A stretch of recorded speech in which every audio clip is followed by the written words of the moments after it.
Joseph Vijay கர்த்தரால் ஆசீர்வதிக்கப்படுவார். Joseph Vijay கர்த்தரால் உயர்த்தப்படுவார். அவரை எவ்வளவு தூரம் வேதனைப்படுத்துனீங்க எனக்கு தெரியும். கரூர் சம்பவத்துக்கு அவர் சாப்பிட்டாரோ சாப்பிடலையோ, எனக்கு சொந்தக்காரங்க நிறைய பிள்ளைகள் அன்றைக்கி சாப்பிடலை. அதுதான் வரலாறு. ஒரு நாள் வேலுச்சாமி என்னாச்சு காரில் அவர் கூட நான் கொஞ்சம் நேரம் போனேன். அவர் மறந்துட்டாரா இல்லையான்னு தெரியாது. அவர் சொல்லார் என்கிட்ட, தம்பி என்னன்னே தெரியல, என் பேர பிள்ளைகளே சொல்லுது, தாத்தா நீ இவ்வளோ நாள் போட்டா இல்லை, இந்த வாட்டி எங்களுக்கு போடுன்னு சொல்லுது. அதுதான் வரலாறு. நீங்கள் பிசில் அடித்தா அன்னி குஞ்சு கிண்ணி குஞ்சுன்னு சொல்கிறீங்க. எல்லாமே 18 வயதுக்கு மேற்பட்ட பசங்க. இன்றைக்கி இந்த இரவு 12:30 மணி ஆகுது. 12 மணிக்கு மேலே இப்படி இருக்காங்கன்னா யோசிச்சு பாருங்க. இந்த அமைச்சரால் தான் உங்களுக்கு ஆபத்து. உங்கள் ஆட்சிக்கே இந்த அமைச்சரால் ஆபத்து. துவக்க உரை எழுதியது இந்த அருமனை கிறிஸ்தவ இயக்கம், இந்த எம்எல்ஏவிற்கு. முடிவுரை எழுத போகிற இயக்கம் இந்த அருமனை தான். ஏனென்றால் இது எல்லாம் சும்மா விடாது. ஒரு மனுஷனை தாக்கலாம், எவ்வளவு தூரம் தாக்குவீர்கள்? அவர் சொல்கிறாரு, என்கிட்ட வீடியோ இருக்குது, குண்டாசில் போட்டிருப்பேன், பெண்டாட்டின் பிள்ளைகள் எல்லாம் வந்து என்ன கெஞ்சினாங்கன்னு. அப்போ நான் தமிழக முதலமைச்சரை பார்த்து கேட்கிறேன், உங்கள் காவல்துறை எல்லாம் மனோ தங்கராஜன் கட்டுப்பாட்டில் தான் இருக்கிறது என்று எனக்கு இப்போது 3 நாட்கள் முன்பு தான் தெரியும். அதை இப்போது நீங்கள் நிரூபித்துக் கொண்டிருக்கிறேன். ஆனால் அவனுக்கு துதிபாடவில்லை என்றால் அந்த ஐபிஎஸ் ஆஃபீஸர்லாம் கொஞ்ச நாளில் மாற்றிடுவாங்க. அதுதான் வரலாறு. எங்கே போய் யாரை பிடிக்கிறாருன்னு தெரியாது. 3 இங்கிலீஷ் ஸ்பீக்கிங் இப்படி 3 இங்கிலீஷ் பேசுவார். எங்கள்கிட்ட போய் இங்கிலீஷ் பேசலாமா? பேசணுன்னா அந்த ஆதவர்ஜன அண்ணன் இருக்கார், ஐபிஎஸ் IAS ஆஃபீஸருங்க இருக்காங்க. நானே 10ஆம் கிளாஸில் தோத்தவேன்னு தெரியும். எனக்கு என்ன இங்கிலீஷ் தெரியும்? என்னாட்ட போய் சுட்டு வாட்டு சொன்னால் என்ன தெரியும் எனக்கு? அதனால் இந்த அருமனை கிறிஸ்தவ இயக்கம் பற்ற வைத்திருக்கிறது. அது நெருப்பாக எரிந்து என்னுடைய சகோதரரில் தமிழகத்தின் முதலமைச்சராக ஒன்றில் தேர்தலுக்கு முன் நான் ஒன்றை உறுதியாக சொல்லுகிறேன். இப்போது இருக்கிற உங்களிடம் இருக்கிற கட்சிகள் வருங்காலங்களில் சத்தியமாக சொல்லுகிறேன் இருக்கவே செய்யாது. கூட்டணிகள் மாறும், நிலைமைகள் மாறும். இந்த அட்டூழியங்களும் அநியாயங்களையும் தட்டி கேட்பதற்காக ஒரு சகோதரனை இந்த கடவுள் எழுப்புவார். அவர் எல்லா மதத்துக்கும் சொந்தக்காரர். எங்களுக்கு மதம் என்பதே இல்லை, எங்களுக்கு மதம் இல்லை. நாங்கள் கிறிஸ்துவை நேசிக்கிறோம். எங்கள் புஜித குரு ஐயா அவர்கள் மத நல்லிணக்கத்தை ஏற்படுத்துகிறவர். அவர் ஐயாவை கும்பிடுகிறார். நானும் சாமி தொப்புவில் சென்று சாப்பிட்டிருக்கிறேன். நாங்கள் எல்லோரும் நண்பர்களாக இருக்கிறோம். ஆனால் நீங்கள் ஒரு புல்லறிவியை உங்களை தீர்த்து கட்டுவதற்காக. ஆனால் நல்ல வேலை இப்போ இவங்க வந்தது, இல்லைன்னா இவங்க கட்சியை வந்து தீர்த்திருப்பார். எனக்கு நல்லாவே தெரியும். ரகசியமாக பேச்சுவார்த்தை நடத்துவார். நான் அவர் எப்படிப்பட்டவர்னு எனக்கு தெரியும். நான் அவர் கூட பயணம் செய்தவன். சத்தியமாக சொல்லேன், ரொம்ப யோசித்து தான் ஏற்றுங்க வந்தாலும். நான் இன்னும் நிறைய சொல்லணும்னு. இன்றைக்கு அதே போல பாவிகளை ரட்சிக்கவும் ஏழை மக்களை வாழ்வில் ஒளியேற்றவும் நாம் எல்லோரும் அந்த நினைப்பில் இருக்கிறவர்கள் மட்டும்தான் இங்கே கூடியிருக்கிறோம். அதற்கு பின்னணி நீங்களே புரிந்து கொள்ளுங்கள். இது புரிஞ்சுக்கிட்டா பெரிய கைத்தட்டல் வந்திருக்கும். உங்களுக்கு புரியல. நாம் இணைந்திருக்கிறோம் சொன்னா இணைப்பு பலப்படும். அந்த இணைகிறவர்கள் நல்லவர்கள் இணைந்தால் நல்லது நடக்கும். அது நல்லது விரைவில் நடக்கும்.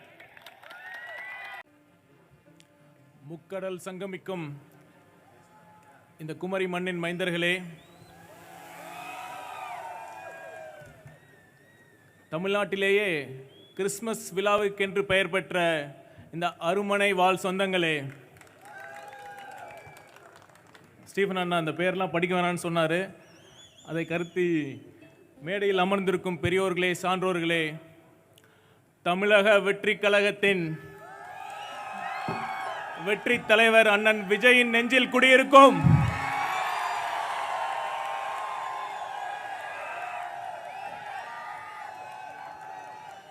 அன்பான நண்பிகளே, தாய்மார்களே, பெரியோர்களே, ஊடக நண்பர்களே, காவல்துறை நண்பர்களேன்னு சொல்லான்னு பார்த்தா யாருமே காணோம். உங்கள் அனைவருக்கும் என் இனிய வணக்கங்கள் மற்றும் இனிய கிறிஸ்மஸ் நல்வாழ்த்துக்கள். எத்தனையோ ஊரில் கிறிஸ்மஸ் விழா நடக்கும். ஆனால் இந்த அருமனையில் நடக்கிற மாதிரி சாதி மதம் கடந்து ஹிந்து, கிறிஸ்துவர், இஸ்லாமியர் என அனைவரும் சேர்ந்து கொண்டாடுற இந்த கிறிஸ்மஸ் விழா இருக்குல்ல, இதுதாங்க நம்ம வெற்றி தலைவர் அவர்கள் முன்னெடுக்கிற சமத்துவ கிறிஸ்மஸ் விழாங்கிறதுக்கான ஒரு சிறந்த எடுத்துக்காட்டு. ஆண்டவர் இயேசு பிரான் பெத்லஹேமில் பிறந்தார். ஒருவேளை அவர் தமிழ்நாட்டில் பிறக்க விரும்பியிருந்தால் இந்த குமரி மண்ணில் தான் பிறந்திருப்பார். ஏன் தெரியுமா? எம்மதமும் சம்மதமும் என்பதை போற்றி மனித நேயமே உண்மையான மதம் என்று போற்றும் இந்த குமரி மண் அப்படிப்பட்ட ஒரு புனித மண். அப்படி சமூக நல்லிணக்கத்தை பேணி பாதுகாக்கும் இந்த குமரி மக்களுக்கு மீண்டும் ஒரு முறை என் வணக்கத்தை தெரிவித்துக் கொள்கிறேன். நல்லா யோசிச்சு பார்த்தீங்கன்னா ஒரு உண்மை புரியும். ஆண்டவர் இயேசு பிரான் எங்கு பிறந்தார்? அரண்மனையில் இல்ல, ஆடு மாடு கற்ற தொழுவத்தில் பிறந்தார். இதுல ஒரு உண்மை இருக்கு, ஒரு செய்தி இருக்கு.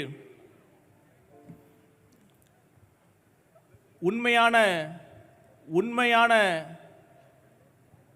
அன்பு, ஏழை எளிய மக்களிடம் காட்டும் அன்புதான் உண்மையான மனிதநேயம் மிக்க ஒரு இறை பாதை. அந்த அன்பு பாதையில் தான் நம் வெற்றி தலைவர் அவர்கள் சென்று கொண்டிருக்கிறார். அந்த பயணத்தில் உறுதுணையாக நாமும் இருக்க வேண்டாமா? கண்டிப்பாக இருப்போம்.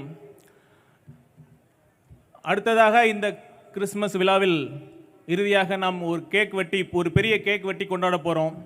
கிறிஸ்மஸ் விழாங்கிறது வெறும் கேக் வெட்டி கொண்டாடுறது மட்டும் இல்லை, இருளை நீக்கும் ஒரு ஒளி விழா. எப்படி 2000 ஆண்டுகளுக்கு முன்னால் பெத்லஹேமில் வழிகாட்டியாக ஒரு நட்சத்திரம் தோன்றியதோ, அதே போல் இருண்டு கிடக்கும் தமிழ்நாட்டிற்கு வழிகாட்ட ஒரு நட்சத்திரம் பிறந்திருக்கிறார். அவர் நம்பிக்கை நட்சத்திரம். அருமுனைக்கென்று ஒரு சென்டிமெண்ட், ஒரு ராசி இருக்குன்னு சொல்றாங்க. அதை நான் இப்போ ஃபீல் பண்றேன். எந்த கட்சியின் சார்பாக சிறப்பு விருந்தினர் வந்தாங்களோ அடுத்த தேர்தலில் அந்த கட்சி ஆட்சி அமைக்கும்னு சொன்னாங்க. இந்த ஆண்டு கிறிஸ்துமஸ் விழாவில் தமிழக வெற்றி கழகத்தின் சார்பாக நானும் சகோதரர் ஆதவ் அர்ஜுனோ அவர்களும் கலந்து கொண்டிருக்கிறோம். நிச்சயமாக என்னால் சொல்ல முடியும், அடுத்த ஆண்டு தேர்தலில் தமிழக வெற்றி கழகம் அமோக வெற்றி பெற்று ஒரு மதசார்பற்ற சமூக நீதி கொடுக்கும் ஒரு உன்னத ஆட்சியை தலைவர் அவர்கள் கொடுப்பார் என்று என்னால் உறுதியிட்டு சொல்ல முடியும். இந்த அழகான திருவிழாவில், இந்த அருமனை மண்ணில் நான் ஒன்றை கூறிக்கொள்ள விரும்புகிறேன். உண்மையான சிறுபான்மை மக்களின் பாதுகாவலனாக ஒரு மாடல் அரசு கூறிக்கொண்டிருக்கிறது. நான் கேட்கிறேன், மடியில் கனம் இருந்தால் வழியில் பயம் இருக்காது. பயம் இல்லை என்று சொன்னால்தான் ஒன்றிய அரசிடம் எந்தவித சமரசமும் இல்லாமல் சிறுபான்மையினர் நலனை பாதுகாக்க முடியும். நீங்களே சொல்லுங்க, இப்ப ஆளும் மாடல் அரசின் மடியில் கனம் இருக்கா இல்லையா?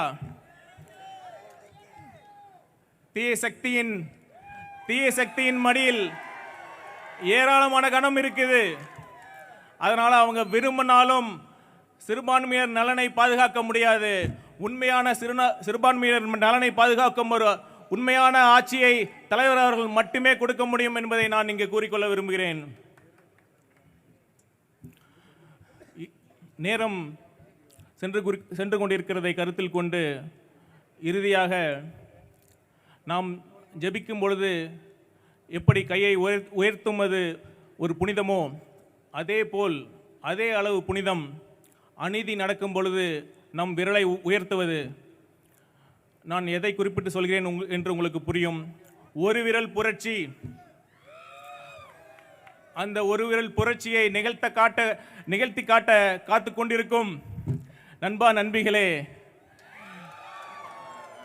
கான்ஃபிடண்டா இருங்க, கண்டிப்பா நல்லதே நடக்கும்.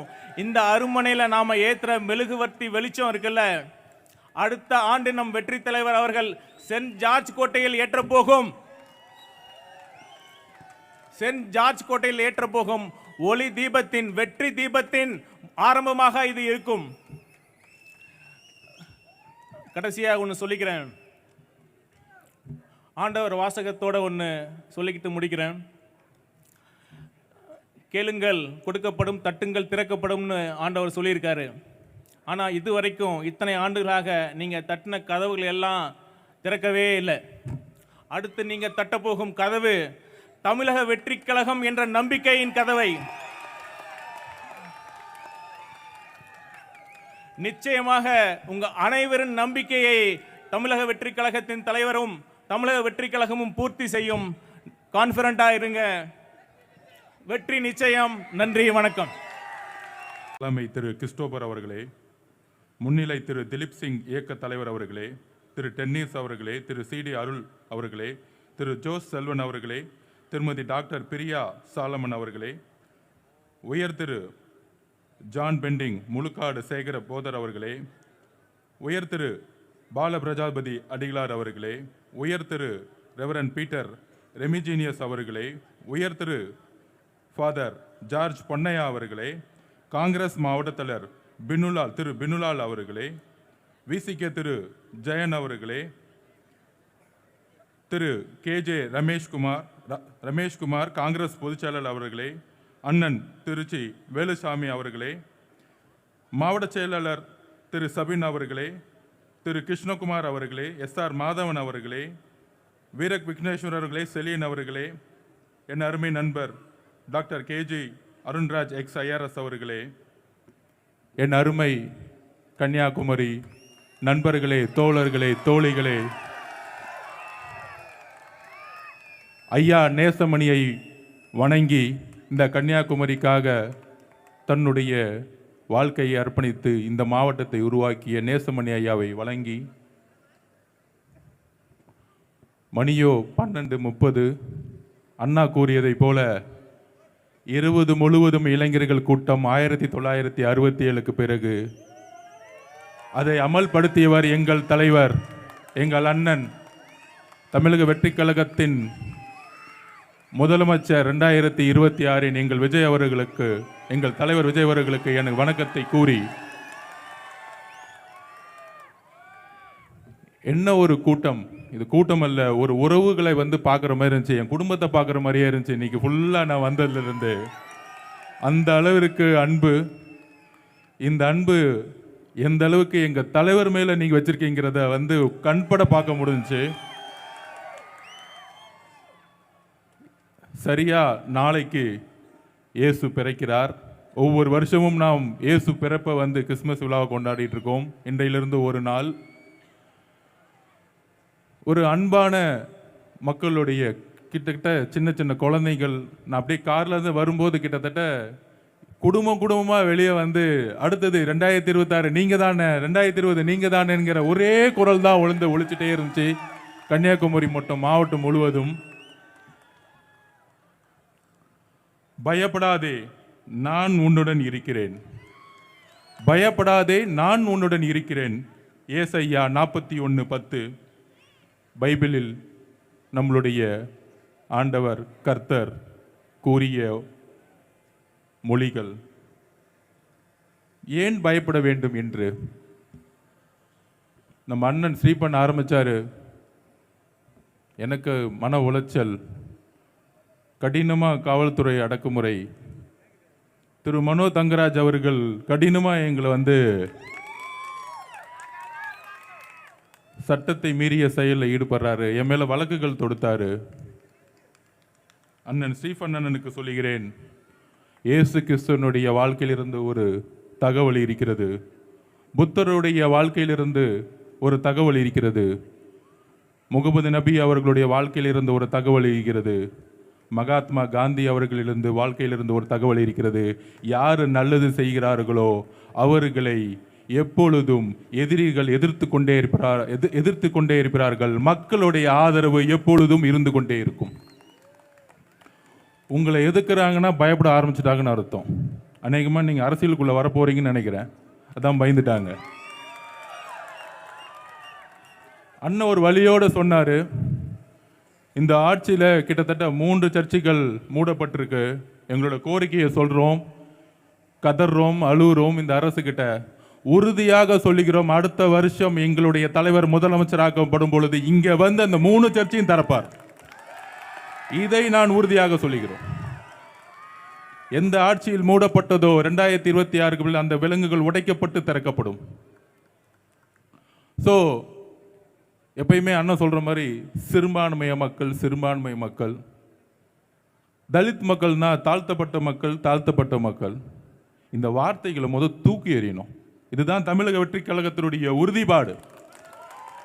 என்றைக்கு தமிழக வெற்றி கழகத்தினுடைய தலைவர் அரசியல் கட்சியை ஆரம்பித்தாரோ அன்றே சிறுபான்மை என்ற வார்த்தையை தூக்கி எறியப்பட்டு விட்டது. இனிமேல் தமிழக வெற்றி கழகம் சிறுபான்மை மக்கள்னு சொல்ல மாட்டோம், எல்லோரும் சமம் என்கின்ற மனிதத்தை உருவாக்குவோம். அந்த வார்த்தைகளை தூக்கி எறியணும். தலித் என்றால் தாழ்த்தப்பட்ட மக்கள் என்கின்ற சொல்லக்கூடிய வார்த்தைகளை தூக்கி எறிய வேண்டும். இந்த பண்ணையார் தனம் தான் தூக்கி எறியணும். ஐயா பாலபிரஜனரிகள் சொன்னார், ஆதவ அர்ஜுனா கோவப்படுவார், ஆதவ அர்ஜுனா பயத்தை காமிக்கிறாருன்னு. உங்களுடைய ஐயா வைக்கமீறரும் கோவப்பட்டவர் தானே அநியாயத்தை எதிர்த்து. இதுதானே அவருடைய வாழ்க்கை செய்தி. இன்றைக்கு நீங்கள் அமைதியாக இருக்கீங்க, ஆனால் ஐயாவுடைய வைகுண்டருடைய போராட்டம் எத்தகைய பெரிய போராட்டம். அந்த போராட்டங்கள் எங்கிருந்து வந்தது? இந்த அநீதியிலிருந்து வந்தது. ஸ்டீஃபன் அவர்களுடைய மிரட்டல்கள். இனி எங்களுடைய மாவட்ட செயலர் பார்த்துக்குவாங்க, ஆதவ அர்ஜுனா தேவையே இல்லை, கவலையே படாதீங்க. உங்கள் மீது வழக்கு தொடர்ந்தால் அதுக்கான சட்ட போராட்டம் தமிழக வெற்றி கழகத்தினுடைய நாங்கள் உங்களுடைய துணையில் நிற்போம். என்றால் நீங்கள் அரசியலுக்கு அப்பாற்பட்டவர்கள், நீங்கள் அரசியலுக்கும் சூழ்ச்சிக்கும் அப்பாற்பட்டவர்கள் என்பது எனக்கு தெரியும். அப்படிதான் அருண்ராஜ் அவர்கள் நீங்கள் தொடர்பு கொள்ளும் பொழுது, அருண்ராஜ் ஒரு விஷயத்தை முடிவு பண்ணாருன்னா சரியா இல்லாமல் முடிவு பண்ண மாட்டார். அந்த நம்பிக்கை எனக்கு இருக்கு. ஸோ இந்த அடக்குமுறைக்கெல்லாம் அண்ணா இனிமேட்டு நீங்கள் எந்த இடத்துலையும் பயப்படாதீங்க. மனோஜ் தங்கராஜ் அண்ணா பிஸியாக இருக்கிறாரு. கன்னியாகுமரி ஃபுல்லாக வந்து கல்லை வெட்டி கேரளாக்கு அனுப்புகிற ரொம்ப பிஸியாக இருக்கிறாரு. எதிர்கட்சியாக இருக்கும்போது மலையை கல்வெட்டதுக்கு எதிராக போராடினாங்க. கடைசியில் அந்த மலை அப்படியே முழுகிட்டு, அங்கே மலை எங்கன்னு கேட்டால் தோ மலைன்னு சொல்லுவாங்க, அந்த வழிவேடு படத்தில் வர மாதிரி. கடைசியில் பார்த்தா அங்கே மலை இருக்காது ஆட்சி முடிகிறதுக்குள்ள.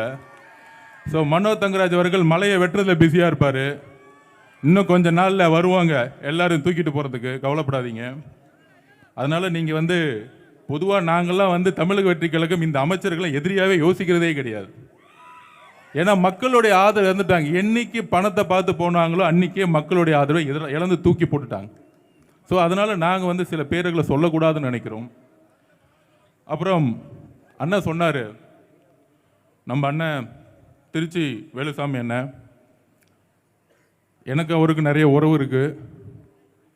உடனே ஆளுங்கட்சி நினச்சிக்குவாங்க ஏதோ அவங்க 2 பேரும் பேசிக்கிட்டாங்கன்னு. அப்படி கிடையாது. அவரும் திருச்சிக்காரர், நானும் திருச்சிக்காரரு. அவர் திருச்சியிலேருந்து வந்திருக்கார், நான் திருச்சியில் தான் படித்தேன். கிறிஸ்துவம், ஏசு கிறிஸ்து என்னுடைய வாழ்க்கையில் மிக மிக மிக முக்கியமான. நான் படித்தது OWCA, அதுக்கப்புறம் ராமகிருஷ்ணா மிஷன். என்னுடைய அறிவையும் என்னுடைய சிந்தனையும் உருவாக்கியது மெட்ராஸ் கிறிஸ்டியன் காலேஜ், சென்னை கிறிஸ்துவ கல்லூரி. என்னுடைய குறிக்கோள் 16-17 வயசில் இன்றைக்கும் ஞாபகம் இருக்குது. என்னுடைய அம்மாவை வந்து 5 வயதில் வந்து என் முன்னாடியே தற்கொலை பண்ணி இறந்தாங்க. அது வந்து ஒரு கேஸ்ட் டிஸ்கிரிமினேஷனால் அவங்க விரும்பின ஒரு பையனை கல்யாணம் பண்ணி வைக்காமல் ஒரு ஃபோர்ஸ்ட் மேரேஜ் பண்ணி வச்சு ஒரு கல்யாணம் பண்ண வச்சு அது மூலிமா எங்கள் அம்மாவை வந்து நான் இறந்தேன். நான் அது பேர் தான் ஹானர் கில்லிங்னு சொல்லுவாங்க. அப்படி ஒரு இறப்பை சிறு வயதிலேயே பார்த்து அதிலிருந்து என்னுடைய மாமா என்னை சின்ன வயசில் தூக்கிட்டு போய் ஒப்படைச்ச இடம் OWCA.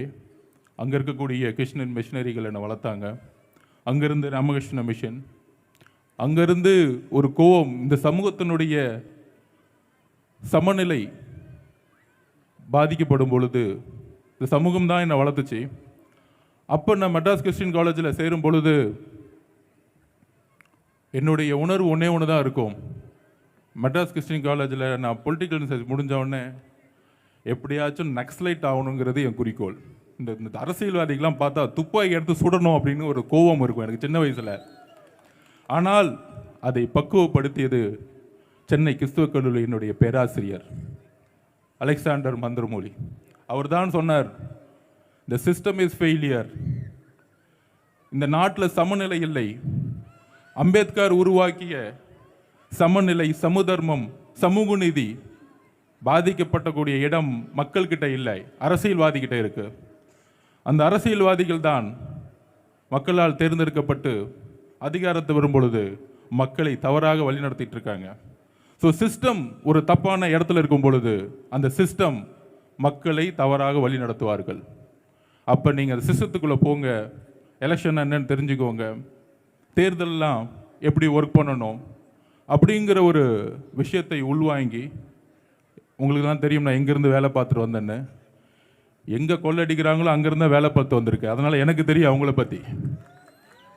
களவும் கற்று மர, அவ்வளோதான். ஸோ அங்கேருந்து ஒர்க் பண்ணி இன்றைக்கு அண்ணன் சொல்கிற மாதிரி ஒரு தூய சக்தி தமிழக வெற்றி கழகம். ஒரு தூய சக்தி. ஏன் தூய சக்தி? நம்ம நாளைக்கு இந்நேரம் வந்து ஆண்டவர் இயேசுநாதருடைய பிறந்தநாளை கொண்டாடுறோம். அவரை இன்றைக்கு நம்ம கடவுளாக வழிபடுறோம். ஆனால் மனிதனாக பிறக்கும் பொழுது ஒரு சாதாரணமாக மனிதனாக பிறந்தார். அதுவும் இவங்க சொல்கிற மாதிரி பெரிய பெரிய ஃபாதர் சொல்கிற மாதிரி எங்கே பிறந்தார்? ஒரு ஏழையின் குடிசையில் பிறந்தார். பிறந்து அவருடைய வாழ்க்கையை, தன்னுடைய பொருளாதார தேவையை பயன்படுத்தி அடுத்த கட்டத்துக்கு போயிருக்கலாம். ஆனால் அவர் எங்கு நின்னார்? எங்கெல்லாம் ஏழ்மை இருந்ததோ, எங்கெல்லாம் வறுமை இருந்ததோ, எங்கெல்லாம் குரலற்றவர்கள் இருந்தார்களோ அந்த பக்கம் நின்னார். அதனால தான் அவருக்கு பனிஷ்மெண்ட் கிடைச்சிச்சு. சிலுவையில் அறைஞ்சாங்க. ஆனால் சிலுவையில் அறைந்து உயிர் தெழுந்தார். இன்னைக்கு உலகம் முழுவதும் அதிகமான மக்களால் கொண்டாடப்படக்கூடியவர் இயேசுநாதர். தன்னுடைய தியாகம், தன்னுடைய உழைப்பு. அப்போ நம்மளுடைய வாழ்க்கை இந்த மாதிரி கடவுளிடமிருந்து, கர்த்தரிடமிருந்து, இயேசுவிடமிருந்து கற்றுக்கொள்வது, எங்கெல்லாம் ஆதிக்கம் இருக்கிறதோ அங்கெல்லாம் எதிர்த்து நிற்க வேண்டும்.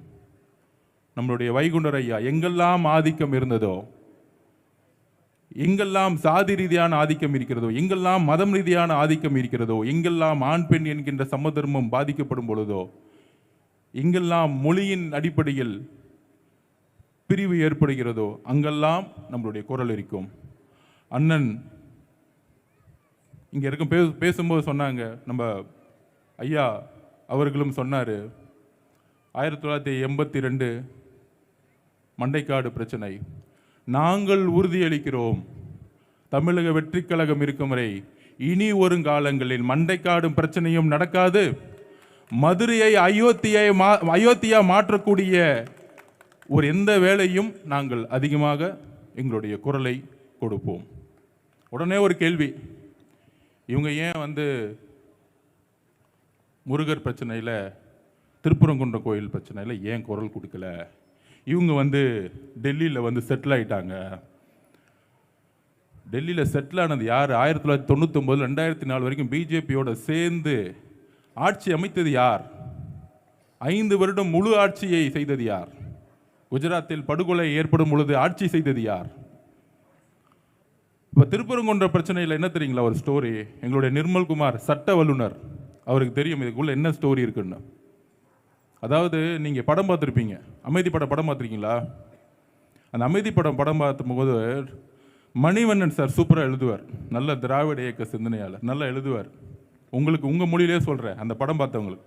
அப்போ எலெக்ஷன் வரும். அப்போ மணிவண்ணன் சொல்லுவார், அண்ணா நமக்கெல்லாம் வந்து ஓட்டு கிடைக்குமாண்ணா அப்படின்னு கேட்பார். உடனே ஏன் மணி, நமக்கெல்லாம் வந்து ஓட்டு போட்டுருவாங்கல்ல மக்கள் அப்படின்னு சொல்லும்போது மணி சொல்லுவார், அண்ணா நமக்கு ஓட்டே கிடைக்காதுண்ணா, ஏன்னா நம்ம எதுவுமே செய்யலைண்ணா இந்த 4.5 வருஷமா அப்படின்னு. அப்படியா மணி, அந்த 2 பேர்த்த கூப்பிடு, 2 பேர்த்தி கழகத்தை மூட்டி விடு, 10 வச்சிரு, ஆட்டோமேட்டிக்காக சண்டை போட்டு நம்ம ஓட்டு போட்டுருவாங்க. அப்படி ஒரு விஷயத்தை ஒரு கோர்ட்டில், ஒரு ஹைகோர்ட்டில் தீர்க்க வேண்டிய பிரச்சனையை இன்டென்ஷனாக உருவாக்கி தேர்தல் அரசியலுக்காக உருவாக்கியது திமுகவும் இந்து முனையும் சேர்ந்து இந்த அரசியல்லாம், அதாவது நீங்க அரசியலுக்கு வந்து நடிச்சிட்டு இருக்கீங்க, எங்க தலைவர் நடிகரா இருந்து அரசியல் தலைவரா இருக்கார். நீங்க எங்க நடிப்பீங்க, அங்க நடிக்கும் போது நாங்க எங்க குரல் கொடுக்கணும், எங்க குரல் கொடுக்க கூடாது எங்களுக்கு தெரியும். திமுகவோட அரசியலை என்னோட யாருக்கும் தெரியாது, அதுமே கிடையாது. நாங்கள் உண்மையாக எங்களுடைய தலைவர் அடிக்கடி சொல்ற மாதிரி தான், செக்குலரிசம் ஃபோர்ஸ், சமூக நீதி மத சார்பின்மையை நோக்கி உருவாக்கிய கட்சி எங்களுடைய கட்சி. உடனே ஒரு கேள்வி கேட்பாங்க, திமுகவுடைய கொள்கைக்கும் உங்களுக்கு என்ன வித்தியாசம் இருக்கு? அண்ணாவை நீங்க ஃபாலோ பண்றீங்க, பெரியாரை ஃபாலோ பண்றீங்க, காமராஜர் அவர்களை ஃபாலோ பண்றீங்க, அம்பேத்கர் அவர்களை முதல் முறையில் ஒரு கட்சி, பொது தளத்தில் இருக்க கட்சி கொள்கை தலைவராக ஏற்றுக்கொண்டு தமிழக வெற்றி கழகம். அப்ப என்ன வித்தியாசம்? அதாவது இவங்க கொள்கைன்னு பேசுறாங்கல்ல, நீங்க ஒன்று தெரிஞ்சுக்கணும். இந்த உலகத்திலேயே நீங்க எவ்வளோ புத்தகங்கள் படித்தாலும், நான் நிறைய படித்தேன், மெட்ராஸ் ஹிஸ்டரிகளில் ஒரு 8 வருஷம் படிச்சுக்கிட்டே இருந்தேன். காரல் மார்க்ஸை பற்றி படிச்சிருக்கோம், ஆர்எஸ்எஸ் இயக்கங்கள் வளர்ந்ததை பற்றி படிச்சிருக்கோம். ஸோ எல்லா விஷயம் படித்த பிறகு ஒரு கன்க்ளூஷன். என்ன கன்க்ளூஷன் அப்படின்னா, ஒன்று லெஃப்ட் விங் இல்லை ரைட் விங். அதாவது எல்லோரும் சரிசமம் நினைக்கக்கூடிய மன மென்டல் ஸ்டேபிளாக இருக்கக்கூடியவங்க, எல்லாரும் சமம், ஜாதி மதம் எதுவுமே இல்லாமல் எல்லோரும் சமம்னு நினைக்கக்கூடியவங்க ஒரு மனிதர்கள் இருக்காங்க. இல்லை இதில் பிரிவு இருக்கு, நீ என்ன ஜாதி, என்ன மதம், என்ன மொழி, ஏழை பணக்காரன், நீ ஆண் பெண் அப்படின்னு பிரித்து பார்த்து ஒரு பண்ணக்கூடிய அரசியல். இவ்வளோதான். இந்த உலகத்தில் 2 ஐடியாலஜி தான், அவ்வளோதான். ஆனால் 3வது ஒரு ஐடியாலஜி இருக்குது, அது திமுக கிட்ட இருந்து கற்றுக்கணும். என்ன ஐடியாலஜி அப்படின்னா, எல்லாரும் சமன்னு சொல்லுவாங்க, ஆனால் அப்படின்னு நடிப்பாங்க. ஒருத்தன் வந்து நான் சமம் இல்லைன்னு சொல்லணும் கூட நம்ம வந்து ஏற்று நின்றுடலாம். இன்னொருத்தவங்க இல்லை நான் சமன்னு சொல்லிட்டு உறுதியாக நிற்பாங்க. குறிப்பாக சொன்ன போனால் நம்மளுடைய காங்கிரஸ் தோழர்கள் மத சார்பின்மையை, செக்குலரிசத்தை அதிகமாக நம்புறவங்க. இன்னைக்கு நாளைக்கே அவங்கள கூட்டணி விட்டு வெளியே வந்துட்டாங்கன்னு வச்சுக்கோங்க, ராகுல் காந்தி பிஜேபி பி டீம்னு சொல்லிடுவாங்க. அதுதான் திமுக. என்ன அப்போ நடிக்கக்கூடிய அரசியல் இருக்குல்ல, இதுதான் எம்ஜிஆர் கேட்டார். 72 வந்த பிறகு எம்ஜிஆருக்கும் கலைஞருக்கு என்ன வித்தியாசம்? 2 பேரும் ஒரே கொள்கை தானே, 2 பேரும் அண்ணாவை தானே முன்னிலைப்படுத்துறாங்க, 2 பேரும் பெரியார் தானே முன்னிலைப்படுத்துறாங்க. அதே தான் இப்போ நடக்குது. 50 வருஷம் கழிச்சு திமுகவுக்கும் டிவிகேக்கும் என்ன வித்தியாசம்? வித்தியாசம் இருக்கு. இந்த ஆட்சியில் அதிகமாக கஷ்டப்படுறவங்க யாரு? நம்மளுடைய பட்டியலின மக்கள். அதுல முக்கியமான பிரச்சனை என்ன? அம்பேத்கர் தன்னுடைய மூவ்மெண்ட்டை ஸ்டார்ட் பண்ணும்போது தண்ணிக்காக, பொது தளத்தில் தண்ணிக்காக, குடிக்கிறதுக்காக அவருடைய மூவ்மெண்ட்டை ஸ்டார்ட் பண்ணார். ஆனால் அந்த தண்ணியில் மலத்தை கலக்கும் பொழுது யார் முதல்ல மேலே ஏறி பார்த்தாங்களோ அவங்க மேலே எஃப்ஐஆர் போட்டாங்க. இங்கே தான் எங்கள் சமூக நீதி இருக்கு. இது நம்ம விடுதலை சிறுத்தைகள் பேச மாட்டாங்க. ஏன் தெரியுமா? அதுதான் கூட்டணி தர்மம். அவ்வளோதான். நேற்று நம்ம அண்ணன் ஒரு கதை சொன்னார் கிறிஸ்மஸில். ஏங்க என்ன கதை தெரியுங்களா? உங்களுக்கு தெரியும், நீங்கள் பார்த்துருப்பீங்க. ஒரு குடும்பத்தில் 10 பேர் இருந்திருப்பாங்க. அதில் ஒரு தம்பியை தூக்கி கிணத்துல போட்டுட்டு செத்துட்டான்னு சொல்லிட்டு போயிருப்பாங்க. அவர் மீண்டெழுந்து வந்து திருப்பி ஆட்சி உருவாக்கி அவங்களுக்கு நல்லது பண்ணுவார். அவங்க சொன்னதெல்லாம் யார் அப்படின்னா, இன்னைக்கு கூட திருமாவளவன் நம்மளை திட்டினார், டிவிகே பிஜேபி டீமு அப்படின்னு. டிவிகே பிஜேபி டீம்னா வகுப்புவாரத்துக்கு எதிராக முதல்ல கேஸை ஃபைல் பண்ணது டிவிகே சுப்ரீம் கோர்ட்டில். யார் ஃபைல் பண்ணா? முதல்ல நாங்கள் உண்மையாகவும் உறுதியாகவும் இருக்கிறோம். அப்படி சொன்ன அண்ணங்க யார் தெரியுமா? நம்ம திருமா அண்ணன், நம்ம கம்யூனிஸ்ட் தோழர்கள், நம்மளுடைய காங்கிரஸ் தோழர்கள்லாம் நம்மளை வந்து கூட்டணி தர்மத்துக்காக திட்டுற மாதிரி திட்டுவாங்க. கவலைப்படாதீங்க, உண்மையாலே திட்டுற மாதிரி திட்டிட்டு இருப்பாங்க. ஆனால் காலமும் நேரமும் இதை சரி செய்யும். உண்மை, நான் திருப்பி சொல்றேன், இயேசுநாதர், புத்தர், என்னுடைய காரல் மார்க்ஸ் அவர்கள், இங்கிருந்து முகமது நபி அவர்கள், இங்கிருந்து நான் கத்துக்கிட்டது ஒண்ணுதான், நம்ம எப்போ உண்மையா இருக்கிறோமோ அப்ப எல்லோரும் நம்மளை நோக்கி வருவார்கள். உண்மைதான் முக்கியம் இங்க. அதனால தான் மக்கள் இன்னைக்கு வராங்க. ஆதவர்ஜனா யார்? ரொம்ப சாதாரண ஆள்.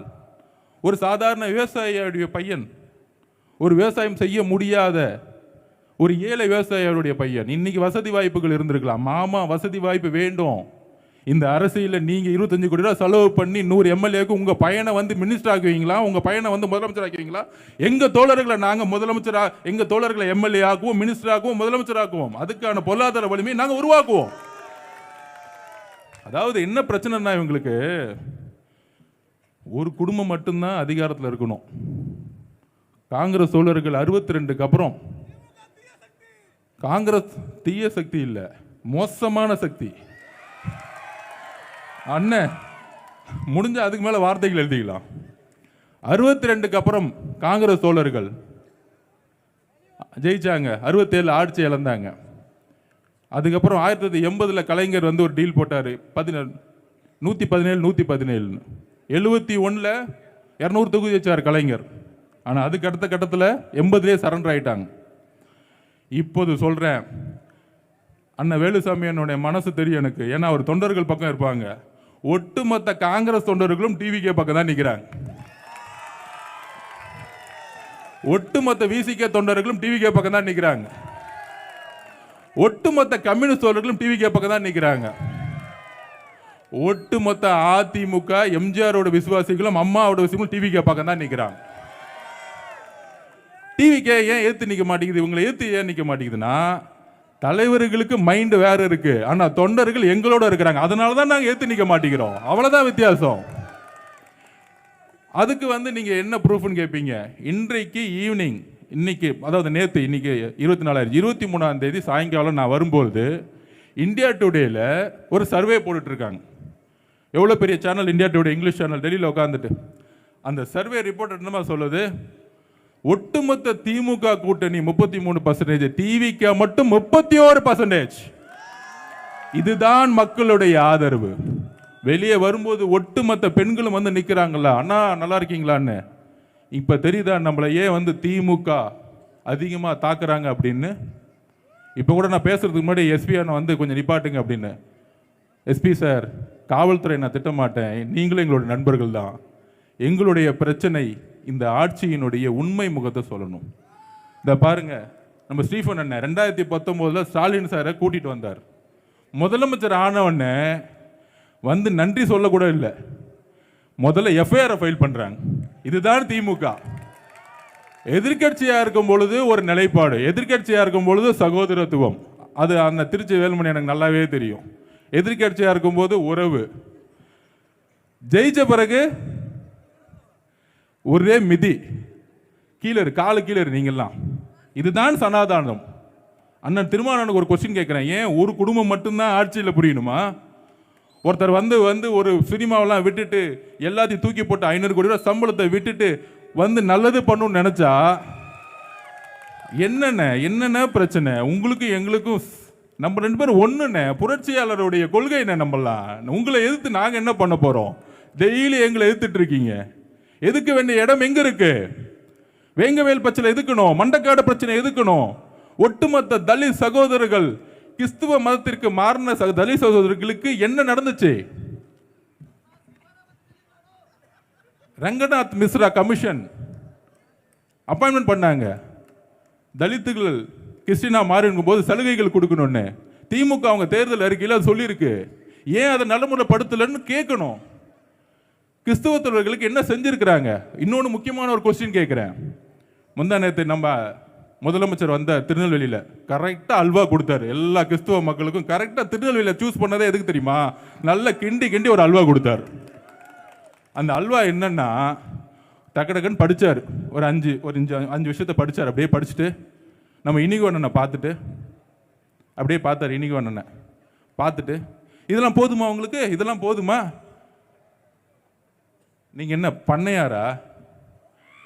நீங்கள் கொடுப்பீங்களா, நாங்கள் வாங்குவீங்களா? எங்களுடைய உரிமை இது. அதில் என்ன உரிமை? கிறிஸ்துவ மக்கள் கல்லறை கேட்குறாங்க, இறந்த பிறகு கல்லறை கேட்குறாங்க. அன்னைக்கு 4 கல்லறையை 4 டிஸ்ட்ரிக்ட்ல அனௌன்ஸ் பண்றாரு. அப்படி அனௌன்ஸ் பண்ணும் பொழுது 4 டிஸ்ட்ரிக்ட் அனௌன்ஸ் பண்றாங்க. ஆனா கிட்டத்தட்ட 38 டிஸ்ட்ரிக்ட்ல ஏன் அனௌன்ஸ் பண்ணல? 4 வருஷம் என்ன பண்ணிட்டு இருந்தீங்க? ஊருக்குள்ள வேணாம், ஊரை விட்டு வெளியே ஒரு 20 கிலோமீட்டர் 10 கிலோமீட்டர்ல தாராளமாக கொடுத்துருக்கலாமே. ஏன் கொடுக்கல? மனசு இல்லை. கிறிஸ்துவ மக்களை வாக்குகளாக மட்டும்தான் பார்க்கறது தான் இந்த திராவிட முன்னேற்றத்துடைய முக்கியமான பணியே. இதுதான் எங்களுடைய கோபம். என்னுடைய உறவுகள், நாங்கள் ஆட்சிக்கு வரும்பொழுது, எங்கள் தலைவர் ஆட்சிக்கு வரும்போது ஹிந்து முஸ்லீம் கிறிஸ்டின்கிற பாகுபாடு கிடையாது, எல்லோருக்கும் சமமான ஒரு ஆட்சியை உருவாக்குவார். அவர் பேசும்போது என்ன சொன்னார்? கிறிஸ்துவ பண்டிகை, பொங்கல், தீபாவளி, முருகருக்கு ஒரு விழா எடுக்கிறதுல அவருடைய பதிவு இருக்கும். அப்போ எல்லோருக்கும் சமம், எல்லோருக்கும் சமம்னால்தான் அது அவரை வந்து நம்பர் 1 ஆக்குனீங்க. நம்பர் 1 ஆக்கும் போது அவர் வசதி வாய்ப்பை விட்டுட்டு தூக்கி எறிஞ்சிட்டு இன்னைக்கு முதலமைச்சரா வரணுங்கிறது அவருக்கு என்ன அவசியம் இருக்கு? அதிகாரத்தை நோக்கியா? இல்லை. இதே தான் இந்த நாடகத்தனகமான ஒரு அரசியல் இருக்குல்ல. மேடையில் பேசுவாங்க மதச்சார்பின்மை, சமூக நீதி எல்லாம் பேசுவாங்க, ஆனால் எதுவுமே நடக்காது. அரசில் எதுவுமே நடக்காது. நம்மளுடைய செவிலியர்கள் போராட்டம் பண்ணிட்டே இருக்கிறாங்க. எவ்வளோ கடினம்! அந்த செவிலியர்கள் எத்தனை பேர் கிறிஸ்துவ மக்கள் இருக்காங்க தெரியுமா? செவிலியர்கள் நான் கேட்குறேன், எத்தனை உடம்பு சரியில்லை செவிலியர்களை பார்க்கும்போது இன்னைக்கு அரெஸ்ட், இன்னைக்கு கிட்டத்தட்ட 20 மணி நேரம் அவங்களுக்கு பண்ணி கொடுக்குறாங்க, ஆனால் கேட்க நாதி இல்லை. அப்போ சமூக நீதி எங்கே இருக்கு? இந்த ஆட்சியை மேலே ஏன் கோபம் வருது அப்படின்னா, கிறிஸ்துவ மக்களுக்கும் சரி, இஸ்லாமிய தோழர்களுக்கும் சரி, தலித் மக்களுக்கும் சரி, பட்டியலின சகோதரர்களுக்கும் சரி, எல்லோருக்கும் இந்த ஆட்சி வெறும் வெறும் வெறும் காகிதத்தில் மட்டும்தான் இருந்துகிட்டு இருக்கு. அதுக்கு நான் வந்து பல்வேறு விஷயங்களை சொல்ல முடியும். எந்த இடத்திலும் ஒரு கோயிலுக்குள்ள எல்லோரும் சமம்னு போக முடியும். ஐயா வைகுண்டரும் பெரியார் அவர்களும் உருவாக்கிய சமூக நீதி, எல்லோரும் தமிழ்நாட்டில் ஒரு கோயிலுக்குள்ள போக முடியுதா? போக முடியல, இன்னைக்கும் போக முடியல. சாதி மத இந்த அரசியலை உருவாக்கக்கூடிய ஒரு அரசியலை தான் இன்னைக்கும் திராவிட முன்னேற்ற கழகம் பண்ணிட்டு இருக்காங்க. அதனால பல்வேறு குறைகள் இருக்கலாம், ஆனால் இதை வந்து நம்ம வந்து அண்ணன் சொன்ன மாதிரி இது பேசிட்டு இருக்க ஒரு டைம் இல்லை, செயல். இந்த 100 நாட்களில் அடுத்த 50 வருஷத்துக்கான மக்களுடைய தலையெழுத்தை மாற்றக்கூடிய ஒரு தேர்தல் வரப்போகுது. இந்த தேர்தலில் நம்ம எல்லோரும் ஒரு முடிவு எடுக்கணும். ஒரு நாடகம் இல்லாத ஒரு உண்மையான ஒரு மனிதர், ஒரு இயேசு என்றால் உண்மை, புத்தர் என்றால் உண்மை, முகமது நபி என்றால் உண்மை, அது மாதிரி ஒரு உண்மையான அரசியலை உருவாக்கணும்.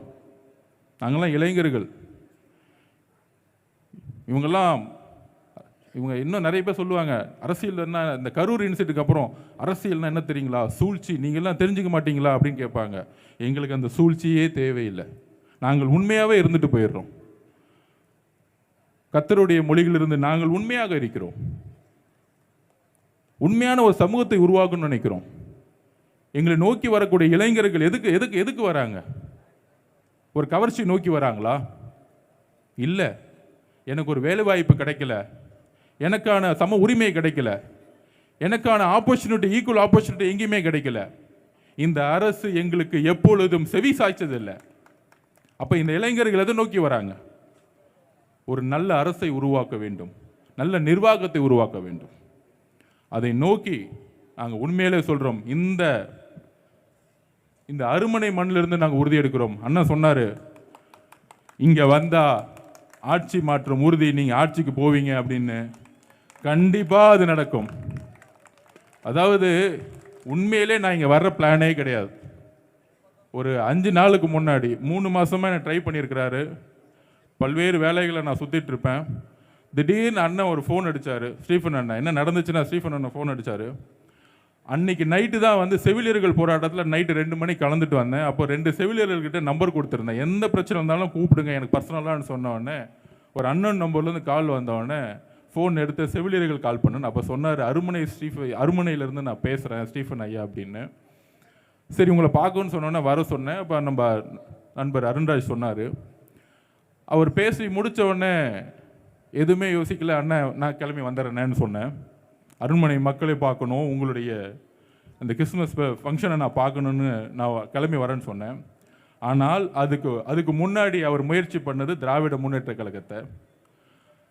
அண்ணன் நீங்கள் விரும்பக்கூடிய வழங்கக்கூடிய கர்த்தர் முடிவு செய்து விட்டார் யார் வரணும் யார் வரக்கூடாதுன்னு. கடவுளுக்கு நாம் விரும்பக்கூடிய கடவுளுக்கும் நாம் விரும்பக்கூடிய கர்த்தருக்கும் தெரியும் இந்த இடத்தில் நான் நிற்கிறதுக்கான காரணம் அது கடவுளுடைய முடிவு. நீங்கள் அவங்கள வர வைக்கலாம்னு நினச்சிருக்கலாம், ஆனால் வர வச்சது இங்கே. அதுதான் இந்த நிமிஷம் வரைக்கும் தமிழக வெற்றி கழகம் ஜெயிக்குமா? அவங்களுக்கு வந்து பணபலம் இருக்கா? அவங்களுக்கு அதிகாரம் பலம் இருக்கா? இவர் பெரிய பெரிய மினிஸ்டர் ஆச்சு. இவர் மனோ தங்கராஜ் வந்து பெரிய மினிஸ்டர் ஆச்சு. அவர் இந்த மலையெல்லாம் உடச்சி கல்லெல்லாம் உடச்சி கோடிக்கணக்கில் பணம் வச்சிருக்கிறாரு. இந்த பணத்தெல்லாம் எடுத்துகிட்டு வந்து செலவு பண்ணுவார். எல்லாம் மக்கள் வாங்கிக்குவாங்க. நீ கொடுக்குறியா கொடு, ஆளுங்கட்சியாக கொடு, பழைய எதிர்கட்சியாக கொடு, நீங்கள் எல்லாம் வாங்கிக்கோங்க. அது உங்களுடைய உரிமை. அது ஏன் தெரியுமா? உங்ககிட்ட இருந்து அடித்த பணம் தான் அது. எல்லாம் உங்ககிட்ட இருந்து கொள்ளையே அடித்த பணம்.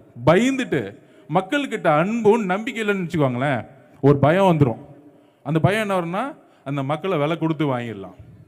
இப்போ நீங்கள் ஒரு காதல் பண்ணுறீங்க, ஒரு பொண்ணோ ஒரு பையனோ விரும்பணும்னு நினச்சிக்குவாங்க. ஃபஸ்ட்டு ஒரு காதல் பண்ணுறோன்னா எப்படி பண்ணுவோம்? அப்படி ஒரு உணர்வு ரீதியாக பார்ப்போம், அப்படி ப்ரப்போஸ் பண்ணுவோம். கரெக்டா? நீ லவ் பண்ணுறேன்னு தெரியும் எனக்கு.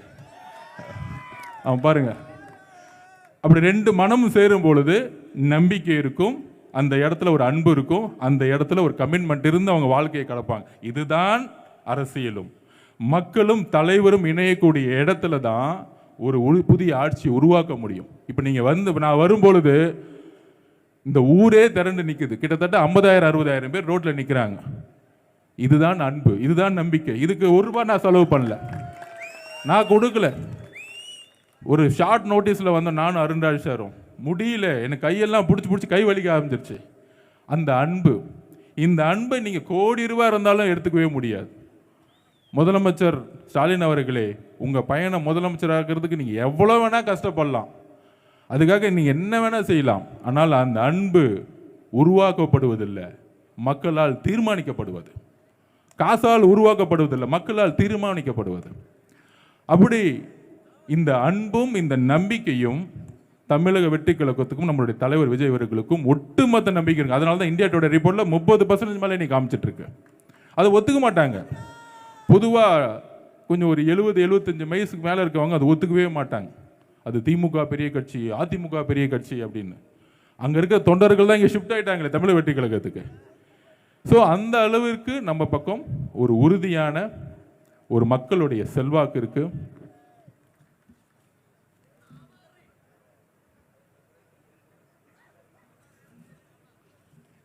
அது மாதிரி திருநெல்வேலியில் வந்துட்டு முதலமைச்சர் அவர்கள் 4 இடத்துல கல்லறை சொன்னார். மித்த இடத்துலலாம் எப்போ கல்லறை கட்டி கொடுக்கப்படும் சொல்லவே இல்லை. அதுக்கப்புறம் முக்கியமாக இன்னொன்று பதிவு பண்ணுறேன் கிறிஸ்துவ மக்களுக்கு முன்னாடி. கடந்த 2024 தேர்தல் இருக்குது பார்த்தீங்களா, நம்மளாம் சேர்ந்து தானே ஜெயிக்க வச்சோம் அவங்கள. 40 தொகுதி சொல்லுங்கள் நீங்கள், நம்ம தானே சேர்ந்து ஜெயிக்க வச்சோம். திமுகவுடைய 22 எம்பியில் ஏன் ஒரு கிறிஸ்துவ பிரதிநிதி ஒரு முஸ்லீம் பிரதிநிதி இல்லை? பதில் சொல்லுங்க. திமுக எவ்வளோ பெரிய கட்சி நீங்களே சொல்லுங்க. இங்கே நாடகம் மாறுறாங்கன்னு சொல்கிறோம் பார்த்தீங்களா, ஏன் நாடகம் மாறுறாங்கன்னு? இதுதான் நாடகம். திமுக மதச்சார்பின்மை கட்சி, எல்லோருக்கும் சமமான பிரதிநிதித்தை உருவாக்குவோம், எல்லா சாதிக்கான ஒரு கட்சின்னு சொல்லுவாங்க. ஆனால் ஏன் 22 எம்பியில் ஒரு எம்பி கூட எலெக்ஷனில் நிற்கிறதுக்கு வாய்ப்பு கொடுக்கல? ராஜ்யசபா கொடுப்பாங்க, அப்பாயின்மெண்ட் பண்ணுவாங்க.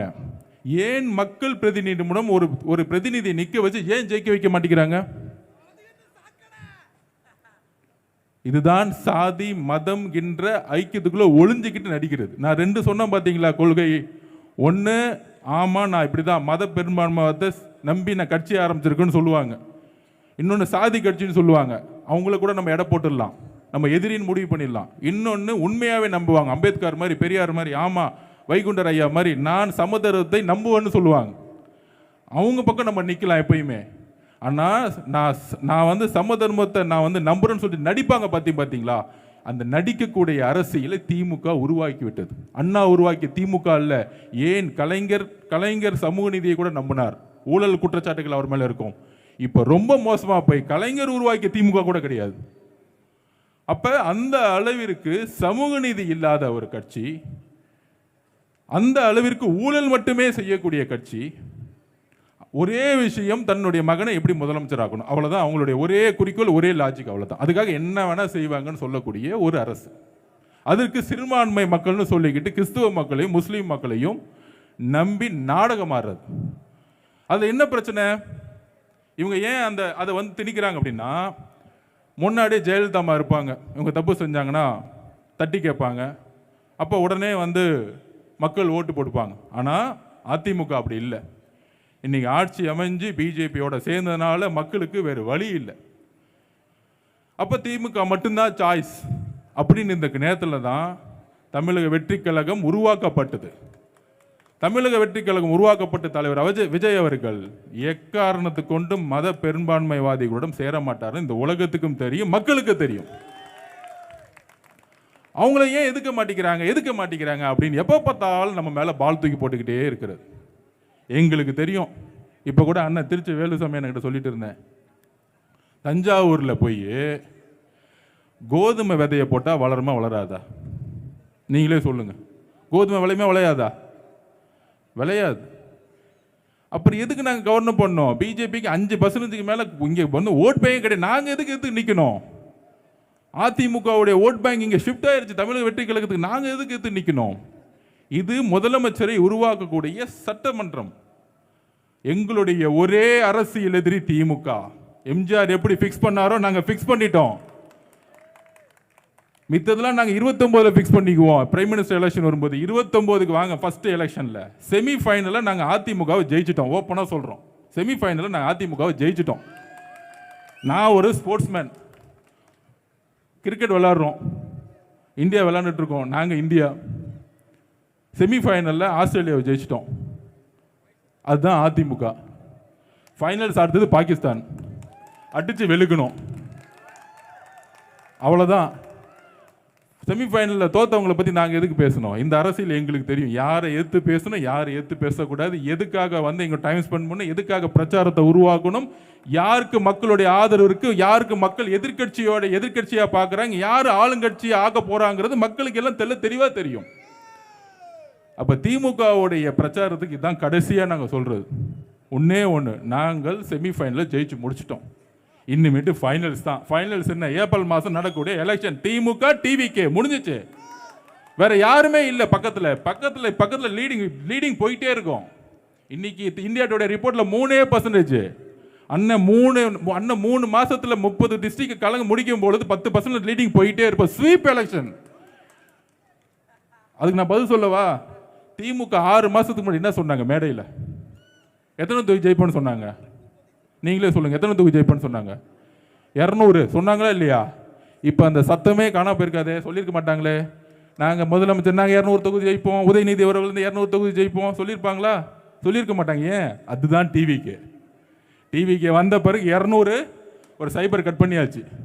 சைபர்ஸ் போயிட்டே இருக்கு, ரிப்போர்ட் வேற மாதிரி போயிட்டே இருக்கு. எவ்ரி வீக் கரூரில் பண்ணி பார்த்தாங்க, கொலைப்பள்ளியை பற்றி பார்த்தாங்க. எப்படி இயேசுநாதரை சிலுவையில் அறைந்து அவர் மீது கொலைப்பழியை சுமத்த நினைச்சார்களோ சூழ்ச்சியாளர்கள், அதே மாதிரி ஒரு தூய உள்ளத்தை கொண்ட எங்க தலைவரை கொலைப்பழியை சுமத்த பார்த்தாங்க. ஆனா ஃபர்ஸ்ட் கால் எங்க தெரியுமா வந்துச்சு? இதுதான் ஸ்டாலின் சார் பயந்துட்டாரு. திரு ராகுல் காந்தி அவர்களிடமிருந்து முதல் கால் வந்துச்சு. ஏன்னா அவருக்கு தெரியும் அங்க என்ன நடந்துட்டு இருக்கு, இங்க என்ன நடக்கும் அப்படின்னு. வந்து, brother, I am always with you, don't worry. அவ்வளோதான், ஒரே வார்த்தை முடிச்சிட்டார் அவர். அப்போ டெல்லி முதற்கொண்டு எல்லா தலைவர்களும் பேசினாங்க. எதற்காக? எங்க தலைவர் தான் தமிழ்நாட்டின் எதிர்காலம் என்பதை பிஜேபி முதற்கொண்டு உணர்ந்து விட்டது. அந்த வலிமை எங்க தலைவர்கிட்ட இருக்கு. எம்ஜிஆரை பார்த்து நீங்க சொல்லிட்டு இருந்தீங்க, அவருக்கு வாக்கு வலிமை இருக்கா, பணபலம் இருக்கா, சீனியர்ஸ் இருக்காங்களா, எல்லாம் இருக்காங்களான்னு. அதோ அண்ணன் செங்கோட்டையன் வந்தார், 55 வருஷம் எக்ஸ்பீரியன்ஸ். அவருக்கு தெரியாதா? அவர் நினைச்சிருந்தா பிஜேபியில் போயிட்டு ஒரு கவர்னர் ஆயிருக்கலாம், இல்லை சென்ட்ரல் மினிஸ்டர் ஆயிருக்கலாம், இல்லை திமுகவில் போயிட்டு நாளைக்கே மினிஸ்டர் ஆயிருக்கலாம். ஏன் இங்கே வந்தார் அண்ணன் திரு செங்கோட்டையன் அவர்கள்? ஏனென்றால் தமிழ்நாட்டுடைய எதிர்காலம் எங்களுடைய தலைவர். அவ்வளோதான். எம்ஜிஆரையும் ஜெயலலிதாமையும் பார்த்த செங்கோட்டையன் எங்க தலைவரை நோக்கி வரார் அப்படின்னா எதற்காக? அவர்தான் அடுத்த எதிர்காலம், அவர்தான். அதை அவர் உணர்ந்தார், அவர் கால்குலேஷன் பண்ணிட்டார். இன்னும் பல பேர் வரதுக்கு ரெடி ஆகிட்டு இருக்காங்க. இன்னும் கொஞ்ச நாள் அதிமுக கூட இருக்குமானே தெரியாது. அப்போ நாங்கள் எதுக்கு அதிமுக எதுக்கணும்? இன்றைக்கு 30% மேலே இருக்கும் பொழுது நாங்கள் எதுக்கு இன்னொரு கூட்டணியை உருவாக்கணும்? எங்கள் தலைவர் என்னோட வாழ்க்கையை விட்டுட்டு வரும் பொழுது அவரை முதலமைச்சர் ஆக்கிறதுக்கு நாங்கள் வந்து எங்களுடைய கொள்கையை நாங்கள் பிரகடனப்படுத்திடுமா, இல்லை இன்னொருத்தர் முதலமைச்சர் ஆக்கிறதுக்கு நாங்கள் கொள்கையை பிரகடனப்படுத்திருக்கணுமா? இந்த 2 கட்சிகளும் ஆட்சி நிர்வாகத்துடைய தோல்வினால தான் தமிழ்நாடு இன்னைக்கு இப்படி இருக்கு. நீங்க சொல்லுங்க, இன்னைக்கு ஒரு கிறிஸ்துவர், நான் சின்ன வயசு தீபாவளி கொண்டாடும் போது நான் ஒரு தொழிலாளி, பிஹெச்இலோட தொழிலாளி வீட்டில் வளர்ந்தவன். நான் ஒரு புது ட்ரெஸ் வாங்கி கொடுக்கறதுக்கு அவ்வளோ கஷ்டப்படுவார். பல தீபாவளிகள் புது ட்ரெஸ் எனக்கு வாங்கி கொடுக்க முடியலன்னு அவர் அழுதுருக்காரு எங்கள் மாமா. அது மாதிரி இன்னைக்கு எத்தனை கிறிஸ்துவ மக்களுக்கு தன்னுடைய குழந்தைகளுக்கு ட்ரெஸ் வாங்கி கொடுக்க முடியும்? எத்தனை ஏழைகள் இருக்காங்க கிறிஸ்துவ மக்களில்? அதிகமான ஏழைகள் இருக்கக்கூடிய இடம் எங்கே இருக்கு? கிறிஸ்துவ மக்கள்கிட்டையும் இஸ்லாமிய தோழர்கள்கிட்டையும் தலித் மக்கள்கிட்டையும் பெண்கள்கிட்டையும் தானே இருக்கு வறுமை. பொருளாதார சுதந்திரம் எங்க இருக்கு? எல்லா ஜாதியிலையும் இருக்கக்கூடிய வறுமையை ஒழிக்கணும், ஏழ்மையை தூக்கி எறியணும். இதுதான் எங்கள் தலைவருடைய அடி கொள்கையே. அதுக்கு சமூக நீதியை உருவாக்கணும், எல்லோருக்கும் சமம்ங்கிறத உருவாக்கணும். கேஸ்ட் சர்வே எடுங்க எடுங்க எடுங்கன்னு சொல்லிக்கிட்டே இருக்கிறோம். பெரியாரிசம் பேசுவாங்க, ஆனால் கேஸ்ட் சர்வே எடுக்கவே மாட்டாங்க. பக்கத்தில் தெலுங்கானாவில் எடுத்து முடிச்சுட்டாங்க, நம்ம கர்நாடகாவில் எடுத்து முடிச்சுட்டாங்க, வெஸ்ட் பெங்கால் எடுத்துட்டு இருக்காங்க, ஆனால் இங்கே எடுக்கவே மாட்டாங்க. ஆனால் மூச்சுக்கு 300 தாட்டி நாங்கள் எதுக்குறோம், நாங்கள் எதுக்குறோம், நாங்கள் இருக்கிறோம். இந்த நாடக அரசியலை தூக்கி எறியதான் தமிழக வெற்றி கழகம் ஒவ்வொரு நாளும் போராடிட்டு இருக்கு. ஏன் மித்த கட்சியெல்லாம் எதுக்கல? அண்ணன் திருமாவளவன் காலில் கூட திட்டினாரு. திரு விஜய் அவர்கள் பேட்டி, நாங்கள் திட்டமாட்டோம். ஏன் தெரியுமா? அண்ணனுக்கு ஒரு நாள் உண்மை தெரிஞ்சிடும். உண்மை தெரியும் போது ஆட்டோமேட்டிக்காக அண்ணன் எங்களை பற்றி பேசுவார். இதுதான் எங்களுடைய பெருந்தன்மை. ஏன்னா அவர் ஊழல் பண்ணதில்லை, அவர் இந்த நாட்டு மக்களுக்கு தப்பு பண்ணதில்லை. அவரை நாங்கள் மதிக்கிறோம். தலித் மக்களுடைய ஒரே தலைவர் அவராக இருக்கிறார். அதுக்கான மரியாதை, அவருடைய வாழ்க்கை அடமானம் வச்சிருக்கோம். நாங்கள் அவரை மதிக்கிறோம்.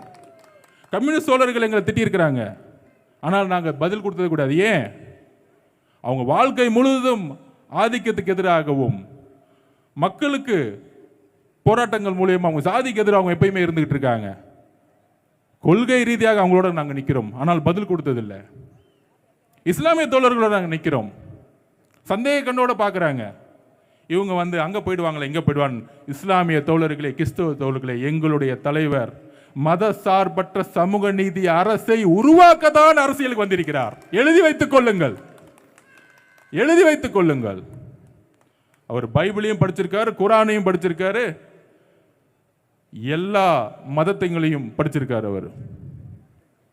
அவருக்கு தெரியும், கந்த புராணமும் தெரியும், எல்லா பிலாசபி தெரியும். ஏதோ அமைதியா 10 நிமிஷம் பேசுறதுனால அவருக்கு சில ஊடகங்கள் சொல்லுதே, சில பேர் எழுதி கொடுக்குறாங்க. அவர் எழுதி கொடுக்காமலேயே நம்பர் 1 நடிகரானவர். எழுதி வச்சுக்கோங்க. மக்களுடைய அன்பை யார் உருவாக்க முடியும்? மக்களுடைய அன்பை நம்பர் 1 நடிகராக யாருக்கு கொடுக்க முடியும்? திறமையா? திறமை மட்டும் இல்லை, எத்தனை நடிகர்கள் இருக்காங்க. ஆனால் நம்பர் 1 ஏன் எப்படி ஆனார்? நடிப்பால் அவர் நம்பர் 1 ஆகல, நம்பிக்கையும் அன்பால் மக்களிடம் அவர் இணைஞ்சிருக்கிறார். அவர் சொன்னார், நான் அரசியல் கட்சி ஆரம்பிச்சதே நான் எல்லாரும் வீட்டுக்குள்ள போய் தான் ஆரம்பிச்சேன், நீங்கள்லாம் இன்னுமேட்டு தேர்தலுக்காக வீட்டுக்குள்ள போயிட்டு இருக்கீங்கிறது. திமுக அமைச்சருடைய வீட்டிலேயே 4 குழந்தைங்க நம்மளுடைய ஓட்டு இருக்கு. இதுதான் உண்மை. ஏன் விட்டா முதலமைச்சர் வீட்டில் இருக்க பேர பசங்க நமக்கு தான் ஓட்டு போடுவாங்க. இதுதான் உண்மை. ஸோ நமக்கான பயணங்கள், நமக்கான அஜெண்டா, நமக்கான விஷயம் ரொம்ப தெளிவாக இருக்கு. மத சார்பற்ற சமூக நீதிக்கான அரசியலையும் நிர்வாகத்தையும் உருவாக்குவது, ஊழலற்ற நேர்மையான இளைஞர்களுக்கு வேலை வாய்ப்பு கொடுக்கக்கூடிய, சமத்துவத்தை உருவாக்கக்கூடிய, பெண்களுக்கு வேலைவாய்ப்பை கொடுக்கக்கூடிய, பொருளாதாரத்தை உருவாக்கக்கூடிய, கிறிஸ்துவ முஸ்லிம் தலித் மக்களுக்கு பொருளாதார சுதந்திரத்தை உருவாக்கக்கூடிய அரசியலை நாங்கள் ஏற்படுத்துவோம். இதுதான் தமிழக வெற்றித்தினுடைய கொள்கை. இந்த அரசியலை நோக்கி ஒரு உறுதியை சொல்றேன். இதே ஸ்ரீஃபன் அண்ணா கிட்ட சொல்றேன். 29வது அருமனை நிகழ்ச்சியில் தமிழகத்தின் முதலமைச்சராக எங்கள் அண்ணன் தலைவர் திரு ஜோசப் விஜய் அவர்கள் இந்த காலடி மண்ணில், இந்த மண்ணில் உங்களோட வந்து நிற்பார். அதுக்கு நானும் அருண்ராஜ் அவர்களும் பொறுப்பேற்றுக்கிறோம் அவரை கூட்டிட்டு வரதுக்கு. ஸோ இன்னைக்கு எந்த அளவிற்கு திமுக 4.5 வருஷம் அவங்க சிறுபான்மை மக்கள்னு சொல்லிட்டு இருக்கவங்களுக்கு எதுவுமே செய்யாம, வக்ஃப் வாரியத்துக்கு எதிராக எந்த கேஸையும் ஃபைல் பண்ணாம, வெறும் வாக்கு வங்கி அரசியலுக்காக மட்டுமே 12% இருக்குன்னு சொல்லிட்டு கால்குலேஷன் மட்டும் ஒரு தேர்தலுக்காக மட்டுமே அவங்க பேசிட்டு இருக்காங்க. இன்னைக்கு கூட ஒரு ஃபாதர் சொன்னார், நடிகர் பின்னாடி போறாங்க அப்படின்னு. நடிகர் பின்னாடி போகக்கூடாது, கொள்ளடிக்கிற பின்னாடி தான் போகக்கூடாதுன்னு ஃபாதர் சொல்லணும் இனிமேல் சர்ச்சில். ஃபாதர்ஸ்க்குலாம் நான் ரிக்வஸ்ட் பண்ணுறேன், மக்களோட மனநிலையை புரிஞ்சுக்கோங்க. மக்களுடைய மனநிலை எங்கள் தலைவர் விஜய் அவர்கள் பக்கம் நிற்கிறாங்க.